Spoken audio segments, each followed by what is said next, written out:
오늘 우리에게 주신 하나님 말씀은 빌립보서 3장 1절에서 9절 말씀입니다. 신약성경 320페이지입니다. 주신 말씀 빌립보서 3장 1절에서 9절 말씀입니다.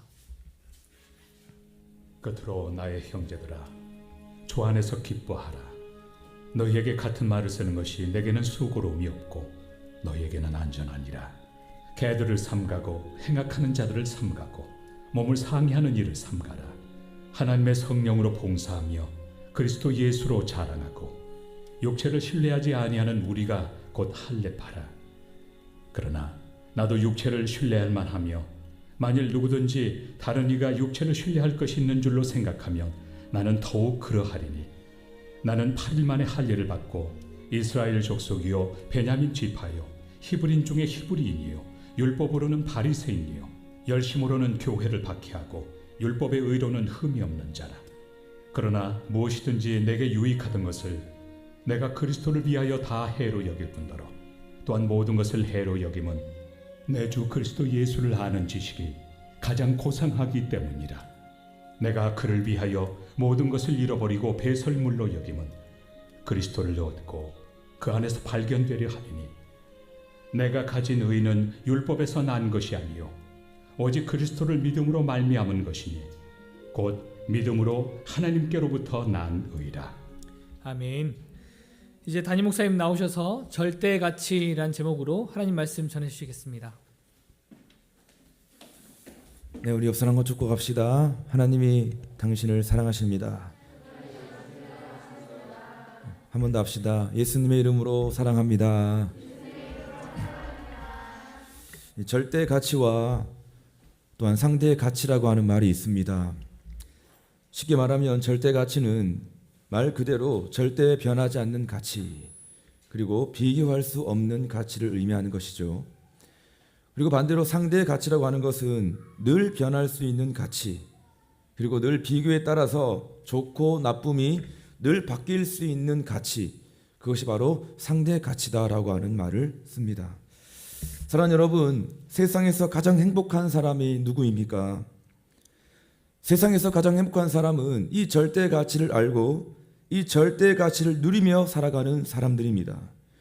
여러분, 그래서 이 절대 가치를 마냥 모른다거나 또한 이 절대 가치를 또한 부인하고 삶을 살아가게 된다면 인간은 반드시 상대의 가치에 매달려 평생을 허덕이며 살게 되어 있습니다.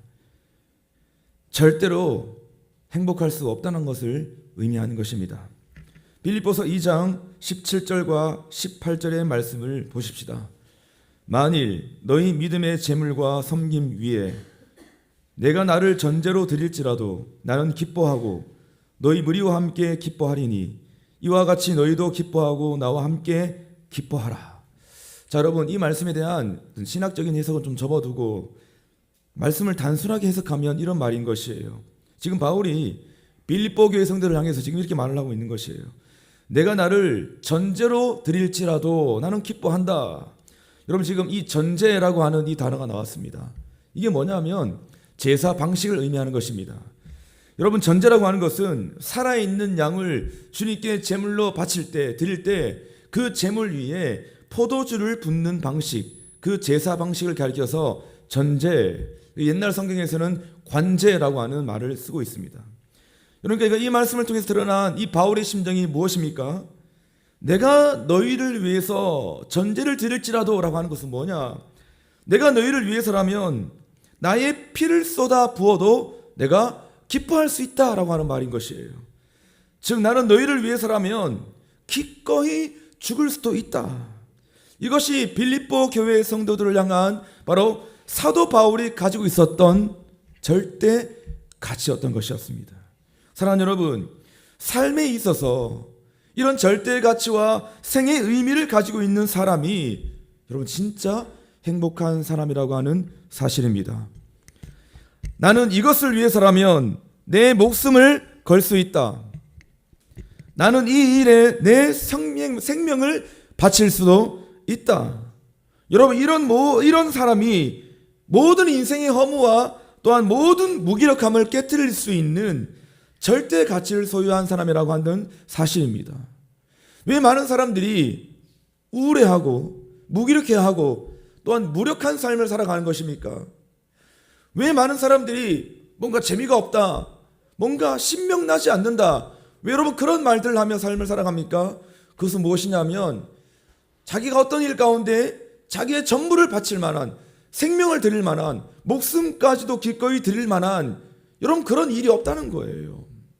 무엇을 해도 별로 의미가 없고 아무리 재밌는 것을 하여도 별로 신이 나지 않는다는 것이에요. 여러분 그렇기 때문에 삶의 모든 이 절대 가치를 가지고 자기의 전부를 내어드릴 수 있는 이 사람이야말로 인생의 모든 허무와 모든 무기력함을 깨뜨릴 수 있는 절대 가치를 소유한 사람이다 라고 우리는 말을 하는 것입니다. 그런데 만약 일생을 살아가면서 한 번도 이런 목숨 걸 만한 일을 만나보지 못했다, 내 삶 전부를 드릴 만한 일을 나는 한 번도 느껴보지 못했다, 여러분 그 얼마나 불행한 인생입니까? 그 얼마나 재미없고 그 얼마나 시간이 가지 않는 인생들입니까? 여러분 예수님의 제자들은 우리가 항상 생각해야 되는 것이 있습니다. 그것이 무엇이냐면 무엇이 더 좋은가, 그리고 무엇이 더 중요한가, 그리고 무엇이 더 우선순위인가를 우리는 항상 생각을 해야 되는 것이에요.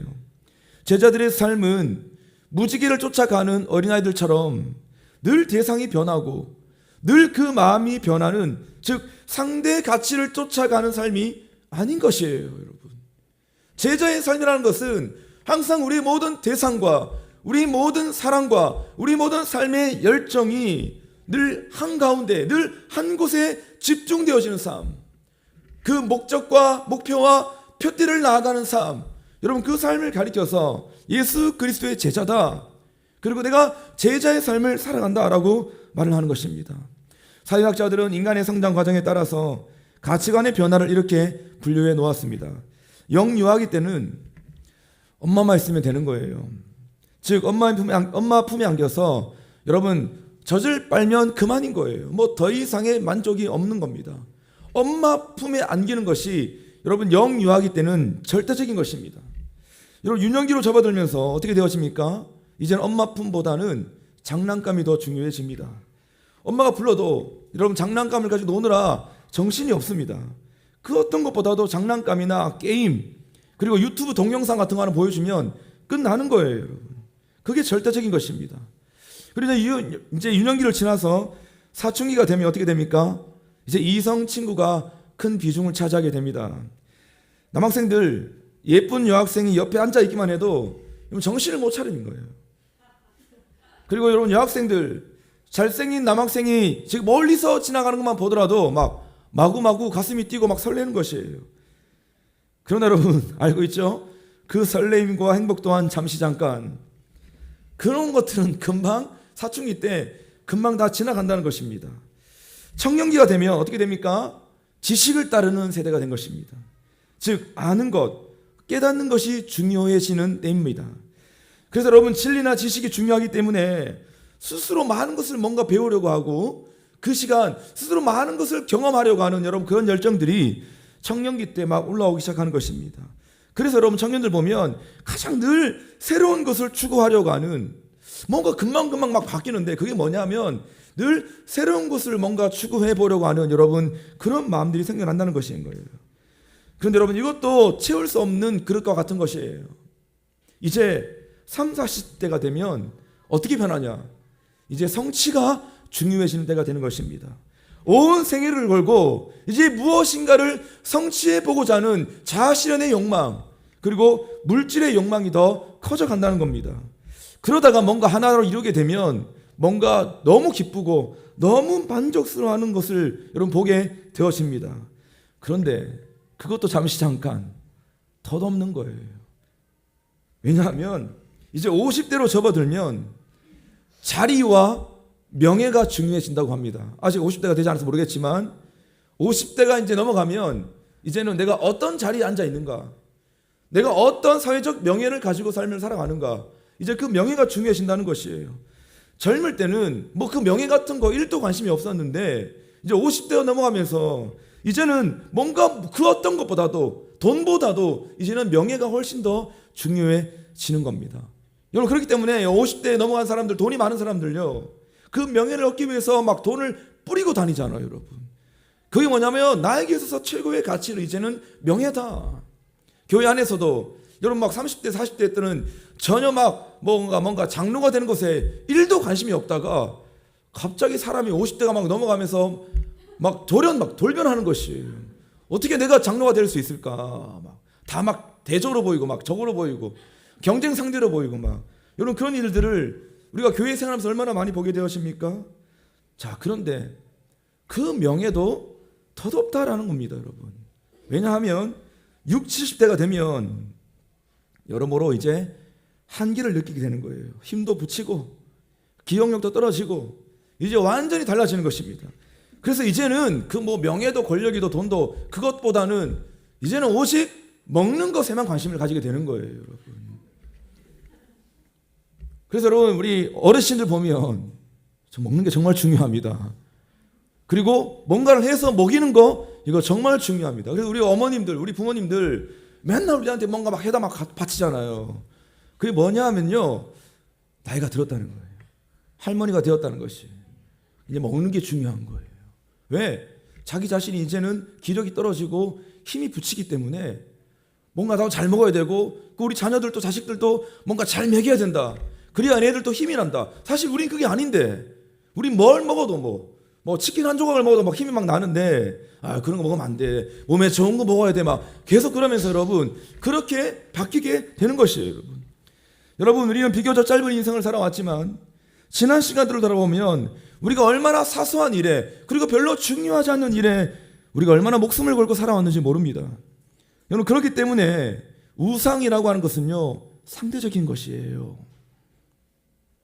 우상 너무 잘 알고 있잖아요. 우리는 그 우상이라고 하는 것은 너무나 상대적인 것이에요. 그게 뭐냐면 순간순간 좋고 귀한 것이 늘 바뀐다는 거예요. 나이에 따라서, 환경에 따라서, 상황에 따라서. 내가 20대 때는 이게 너무 좋고 너무 귀했는데 40대가 되어보니까 내가 20대 때 좋아했던 그것이 나에겐 별로 무가치하고 무의미한 것입니다, 여러분. 그러니까 20대 때 따르는 우상이 다르고 30대 때 따르는 우상이 다르고 늘 그 우상은 상대적으로 달라지는 것을 의미하는 것입니다. 여러분 그런데 거기에 높은 가치가 있다라고 생각하고 늘 우리는 우상을 따라가는 삶을 살아가는 겁니다. 속는 거예요. 진짜 우리가 한번 곰곰이 믿음 안에 생각해보면 성령 안에 생각해보면 늘 우리는 속고 삶을 살아가는 것입니다.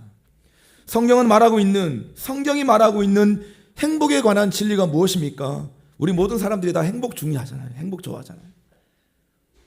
도대체 어떻게 되고 싶어요? 물어보면요 거의 90% 사람들이 다 행복이라는 걸 말합니다.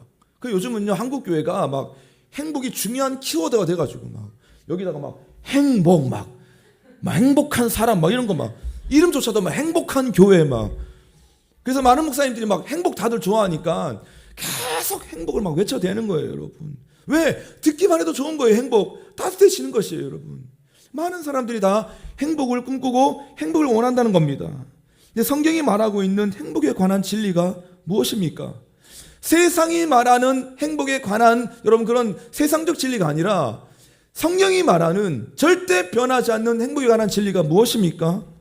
절대 행복이라고 하는 것은 내가 좋다고 여겨지는 것이 늘 바뀌는 상대 가치 안에 있는 것이 아니라 나는 이것을 위해 내 전부를 드릴 수도 있다. 나는 이것을 위해서 내 목숨까지도 드릴 수 있다라고 하는 그 절대 가치를 발견하는 것이 바로 행복이다. 할렐루야. 성경은 일관성 있게 우리에게 날마다 이렇게 증언하고 있는 것입니다. 너희 안에 너희 모든 생명과 목숨을 드릴 만한 비전과 꿈이 있느냐? 그 절대 가치가 너희가 있느냐? 그 절대 가치를 발견했을 때, 더 나아가 그 절대 가치를 소유했을 때 너희는 진짜 행복해질 수 있다. 거기에 바로 참 행복이 있다라고 성경이 우리에게 선포하고 있다는 것이에요. 예수님이 우리에게 비유로 설명하셨잖아요. 어떤 사람이 남의 밭을 갈고 있었습니다. 여러분 그런데 그 밭을 갈다가 그 밭에 숨겨져 있는 보화를 발견한 거예요. 난데없이 남의 밭을 갈고 있다가 땅을 막 파는데 그 안에 엄청난 막 100억, 1000억에 해당되는 여러분 그런 보화를 숨겨진 보화를 발견한 거예요. 여러분 옛날에는 은행이 없었기 때문에 보화가 있으면 그 보화를 땅속에 묻어두는 여러분 그런 문화가 있었습니다. 그러니까 그 땅속에 묻어두는 그 보화는요, 그 정보는 아들에게까지도 가르쳐주지 않는 그런 정보였습니다. 자, 그러다가 그 보화의 주인이 갑자기 불현듯 막 죽기라도 한다면요, 어떻게 되는 겁니까? 그 보화의 임자는 없는 거예요. 그 보화의 주인은 없는 것입니다. 여러분, 그래서 그 당시의 풍습에 따르면 그 보화를 발견하는 사람이 그 보화를 가질 수 있다. 여러분, 얼마나 놀라운 사실입니까? 그런데 그 보화를 발견한 그 땅이 자기 땅이 아니라 남의 땅이게 되면 어떻게 됩니까? 그 보화를 그 땅 주인에게 절반을 나누어 주어야 했다는 것입니다. 자, 남의 밭을 갈다가 보화를 발견한 사람이 곰곰이 생각합니다. 야, 이걸 공개하면 이 지금 땅 주인과 이 보화를 반반씩 나눠야 되는데 어떻게 내가 다 가질 수 없을까? 고민합니다. 한번 생각해 보는 것이에요. 그래서 그 보화를 다시 땅에 묻어두고 그 밭을 사기로 결심하는 것입니다. 자, 일단 소유를 다 팔았어. 있는 모든 소유를 다 팔았어. 요즘 같으면 막 대출까지 받고 막 연끌해가지고 여러분 그 밭을 사는 거예요. 그 땅을 사는 것입니다. 여러분 생각해 보세요. 그때 그 모든 걸 다 팔아서 그 밭을 사는 그 사람들의 마음의 심정이 얼마나 기쁘겠습니까? 얼마나 흥분되겠습니까? 와, 내가 지금 있는 거 다 팔아 상관없어. 왜냐하면 내가 이 땅을 사면 땅 속에 붙여있는 이 보화 100억, 1000억 상당히 해당되는 이 보화가 내 것이기 때문인 거야. 나는 지금 이 청약 연끌해가지고 막 이 청약에 당첨돼도 돼. 상관없어. 왜냐하면 당첨만 되기만 하면 이건 지금 10배로 20배로 막 오르는 로또이기 때문이야. 여러분 막 그 청약 당첨을 향해 달려가는 사람들의 마음과 기쁨, 여러분 그 흥분된 마음 여러분 얼마나 큰지 아십니까? 지금 여러분 마치 그 밭에 감추인 보화를 사기 위해서, 그 밭을 사기 위해서 자신의 모든 소유를 다 파는 사람의 그 기쁨, 그 마음 얼마나 기쁘고 흥분되는 일이겠습니까? 사랑하는 여러분, 그 밭을 사는 사람의 마음, 그것에 대해서 마태복음 13장 44절은 우리에게 이렇게 선언하고 있습니다. 같이 읽어봅시다. 천국은 시작. 천국은 마치 밭에 감추인 보화와 같으니 사람이 이를 발견한 후 숨겨두고 기뻐하며 돌아가서 자기의 소유를 다 팔아 그 밭을 사느니라. 사랑하는 여러분, 우리에게 이런 기쁨이 있습니까? 지금 예수님께서 천국 비유로 우리에게 말씀해 주신 것인데, 그 절대의 가치에 해당되는 그 천국, 하나님의 나라, 여러분 우리에게 이런 기쁨이 있습니까? 밭에 감추인 천국 보화를 가지기 위해서 그 밭을 사는 기쁨이 우리에게 있냐라고 하는 것이에요. 이것이 바로 천국을 발견한 사람의 행복입니다. 이것이 바로 그 절대 가치를 발견한 사람의 행복이라고 하는 사실입니다. 사도 바울은 오늘 본문에서 지금 가장 고상한 것을 말씀하고 있습니다. 오늘 본문의 말씀 8절의 말씀 우리 같이 읽어봅시다. 또한 모든 것을 시작. 또한 모든 것을 해로 여김은 내 주 그리스도 예수를 아는 지식이 가장 고상하기 때문이다. 고상하다라는 말이 있습니다. 내 주 예수 그리스도를 아는 지식이 가장 고상하다. 여러분 이 고상하다라고 하는 이 단어는 헬라어로 위페리콘이라는 단어인데 이 뜻이 무엇이냐면 여러분 영어로는 excellent, excel, 그리고 best of best, the best 이런 뜻을 가지고 있는 것이에요. 즉 가장 귀하다, 가장 탁월하다, 절대적 가치가 있다라고 하는 것이 무엇이냐면 지금 고상하다라고 하는 이 위페리콘이라는 단어인 것이에요. 그러니까 여러분 지금 바울이 뭘 말하고 있는 것입니까? 가장 고상한 것을 알고 나니 내가 전에 좋아하던 것이 어떻게 되었다? 소용이 없게 되었다라는 겁니다. 내가 가장 최고의 것, 엑셀런트, 그 최고의 가치를 내가 발견하고 나니 내가 전에 좋아하던 것이 별로 의미가 없게 되었다, 소용이 없게 되었다라고 지금 말하고 있다는 겁니다. 전에 좋아하던 것, 지금 바울이 전에 자랑하던 것이 무엇이었습니까? 사도 바울이 자기가 최고의 가치를 여기며 살아갔던 것이 무엇이었습니까? 그것이 바로 오늘 본문 5절과 6절에서 그는 고백하고 있습니다. 같이 봅시다. 나는 8일 만에 시작. 나는 8일 만에 할례를 받고 이스라엘 족속이요 베냐민 지파요 히브리인 중에 히브리인이요 율법으로는 바리새인이요 열심으로는 교회를 박해하고 율법의 의로는 흠이 없는 자라. 여러분 지금 사도 바울이 가지고 있었던 이전의 모든 가치들, 자기가 늘 자랑했던 것들, 자기가 늘 좋아했던 것들이 무엇이었냐? 그는 태어나서 8일 만에 지금 할례를 받았다라고 자랑하고 있습니다. 여러분요, 이거는요 굉장한 특권을 말하는 것입니다. 8일 만에, 제가 태어나서 8일 만에 할례를 받았다는 것은 굉장한 특권을 말하고 있는 것이에요. 왜냐하면 이것은 뭐를 의미하는 것이냐면 쉽게 말하면 순종이라는 거예요. 나는 순종이다, 순 이스라엘 사람이다라는 것입니다. 선민적 특권의식을 상징하는 것이기 때문인 거예요. 그것이 바로 지금 바울이 나는 태어나서 8일 만에 할례를 받았다라고 지금 자랑질을 하고 있는 겁니다. 여러분 또 뭐라고 말합니까? 나는 베냐민 지파다라는 거예요. 이 뭘 말하는 겁니까?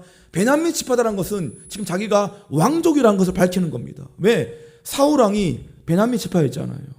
나는 지금 왕족이다. 나는 지금 이 왕의 그런 그 족속에 해당되는 나는 그런 사람이다라는 것을 지금 밝히고 있다는 것입니다. 또한 나는 히브리인 중에 히브리인이요라고 했습니다. 이건 뭐냐 하면 히브리라고 하는 것은 히브리 사상, 히브리 문화, 히브리 종교를 의미하는 것이에요. 그러니까 나는 히브리 문화와 히브리 종교에 정통한 사람이라는 것을 지금 자랑하고 있다는 겁니다. 또한 지금 율법으로는 바리새인이다. 여러분 이것은 유대 사회 안에서 지금 바리새파, 바리새인이라는 것은 최고의 명예를, 가장 큰 명예를 의미하는 것입니다. 남보다도 깨끗하고 나는 남보다 경건하고 특별히 나는 지금 율법에 정통한 사람이다. 여러분 율법에 정통했던 사람이 그 당시 바리새파에 속해 있었던 바리새인들이었던 것입니다. 그래서 지금 바울은 지금 나는 바리새인이다라고 말을 하는 것입니다. 또한 나는 교회를 핍박했다라고 자랑하고 있습니다. 여러분 뭡니까?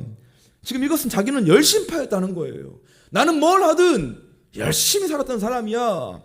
나는 나름의 소신과 신념을 가지고 하나님의 율법을 어겼던 모든 그리스도인들을 잡아 죽이는 그 일에 나는 최선을 다하는 삶, 성실하게 내가 열심파로 삶을 살아왔다. 내가 그래서 교회를 박해했다라고 지금 그것을 밝히고 있다는 거예요. 여러분 또한 율법의 의로는 흠이 없는 자다라고 지금 말하고 있어요. 도덕적인 의와 경건을 의미하는 것이죠. 적어도 내가 일반적인 사람들의 그 도덕적 수준보다는 내가 훨씬 더 높은 사람이다라고 지금 그는 그것을 자랑했던 것이에요. 이것이 바로 사도 바울이 자랑했던 무엇입니까? 상대 가치였던 것입니다. 그런데 이제 예수님 알고 나니까 그 모든 것들이 다, 이 모든 것들이 나에게는 무의미하다, 의미가 없다는 것을 지금 말하고 있다는 것이에요. 그것이 바로 또한 모든 것을 해로 여김은 내 주 그리스도 예수를 아는 지식이 가장 고상하기 때문이다. 내가 이 절대 가치에 해당되는 이 예수 그리스도를 발견하고 이 숨겨진 밭에 숨겨진 이 보화를 발견하고 나니, 내가 예수 그리스도를 발견하고 나니 내가 이전에 알고 있던 모든 가치들은 다 상대 가치에 불과할 뿐 나에겐 더 이상의 의미가 없다라고 했던 그 고백이 지금 오늘 본문의 바울의 고백에 관한 것이라는 겁니다. 자, 그런데 사도 바울은 예수 그리스도 안에 있는 이 절대적 가치를 발견한 다음 세 가지의 프로세스가 진행이 되었다라고 지금 위에서 계속 말씀하고 있는 거죠. 내가 이것을 발견하고 난 다음에 세 가지의 프로세스가 진행되었는데 그 세 가지 프로세스가 무엇이냐면 첫 번째 프로세스는 바로 잃어버렸다라는 것입니다. 8절의 말씀 보니까 내가 그를 위하여, 내가 주님을 위하여 모든 것을 잃어버리고 라고 하고 있습니다. 여러분 이 좀 잃어버린다라고 하는 이 단어는 에젠비오덴이라고 하는 헬라의 단어입니다. 여러분 이것은 좀 번역이 약간 잘못되었습니다. 잃어버렸다라고 하는 것은 무엇을 의미하는 것이냐면 이 단어의 원뜻은 단순히 잃어버린 걸 말하는 것이 아니라 희생을 지불하면서 내가 기꺼이 버린다, 잘라버린다는 의미를 가지고 있는 것이에요. 그러니까 여러분 잃어버린다는 그 말을 딱 들으면 나의 의지와 상관없이 뭔가 분실된 느낌이 있잖아요. 근데 내 의지와 상관없이 뭔가 도둑맞고 분실된 것을 의미하는 것이 아니라 자발적으로 내가 손해를 감수하면서 내가 내다 버리는 것을 의미하는 것이 바로 나는 잃어버렸다라고 지금 말했던 것입니다. 그러니까 여러분 사도 바울은 너무나 소중한 절대 가치를 소유하고 얻었기 때문에, 발견했기 때문에 내가 전에 모든 좋아했던 것들을 다 자발적으로 잃어버렸다라고 하는 여러분 첫 번째 프로세스가 진행이 됐던 것입니다. 또한 여러분 두 번째 프로세스는 무엇입니까? 배설물로 여겼다라는 것이에요. 배설물로. 내가 놀라운 최고의 가치, 그 절대 가치를 발견하고 나니 내가 이제 알고 있던 모든 상대의 가치를 다 배설물로 여겼다는 것이에요. 즉 더럽게 여겼다는 것입니다. 가까이 있으면 냄새나고 오염되기 때문에 내가 이것을 모든 것을 다 배설물로 여겼다는 것이에요. 또한 여러분 세 번째 프로세스는 무엇입니까? 해로 여겼다는 것이 강력한 표현입니다. 내가 잃어버린 것도 아니고 잃어버린 걸 넘어서 또한 내가 그냥 버린 것을 넘어서 또한 내가 배설물 여긴 것을 넘어서 이제는 이 모든 것들을 다 해로 여겼다. 가지고 있어 봐야 내가 이런 것들을 내가 소유하고 있어 봐야 도리어 나에게 뭐가 된다? 해가 된다는 것을 깨닫고 아예 해로 여겼다는 것을 말하는 것입니다. 자, 다시 말해서 사도 바울은 이 절대적 가치, 밭에 감추인 보화를 발견하고 나니 이 모든 상대적 가치가 더 이상의 의미가 없게 되었다. 시시하게 여겨지게 되었다는 것입니다. 그러므로 인해서 자발적으로 버리고 배설물로 여기고 또한 오히려 해로 여겼다라고 하는 이 고백이 오늘 사도 바울의 본문의 고백인 것입니다. 사랑하는 여러분, 말씀 한번 정리해 보실까요? 여러분은 지금 어떤 가치를 추구하고 계십니까? 혹시 여러분이 추구하고 있는 가치는 언제든지 그 대상이 변할 수 있는 상대의 가치는 아닙니까? 또한 늘 상대적 비교로 인해서 늘 더 좋은 것이 나타나게 된다면 언제든지 버려질 수 있는 그 가치는 아닙니까? 하나님 여러분들 축복하고 기도하는 마음으로 전합니다. 가장 고상한 절대 가치, 그 예수 그리스도를 발견할 수 있기를 주님의 이름으로 축원합니다. 밭에 감추인 그 천국 보화를 발견하고 그 보화를 소유할 수 있는 믿음의 성도가 될 수 있기를 주님의 이름으로 축원합니다. 더 나아가 그 절대 가치 대신 그 예수 그리스도로 인하여 모든 상대적 가치를 자발적으로 버릴 수 있는 그 믿음의 용기가 여러분 가운데 나타날 수 있기를 주님의 이름으로 축원합니다. 기도하십시다. 이 땅에 태어나 목숨을 걸 수 있는 일이 있다는 것, 내 삶 전부를 들여 사랑할 수 있는 대상이 있다는 것, 이것이 우리의 절대 행복의 조건인 것을 깨닫게 해주셔서 감사합니다. 우리의 행복은 늘 대상이 바뀌는 상대의 가치에 있지 아니하고 시간에 따라 바뀌지도 않고 상대적 비교의식에 따라 변하지도 않는 절대 가치가 되신 예수 그리스도 안에 절대 행복이 주어짐을 깨닫게 하여 주시옵소서. 그리하여 예수 그리스도를 아는 지식이 가장 고상함으로 인하여 우리가 전에 쫓던 모든 상대의 가치를 자발적으로 잃어버리고 배설물로 여기고 해로 여기는 믿음의 결단이 있게 하여 주옵소서. 예수님의 이름으로 기도드립니다. 아멘.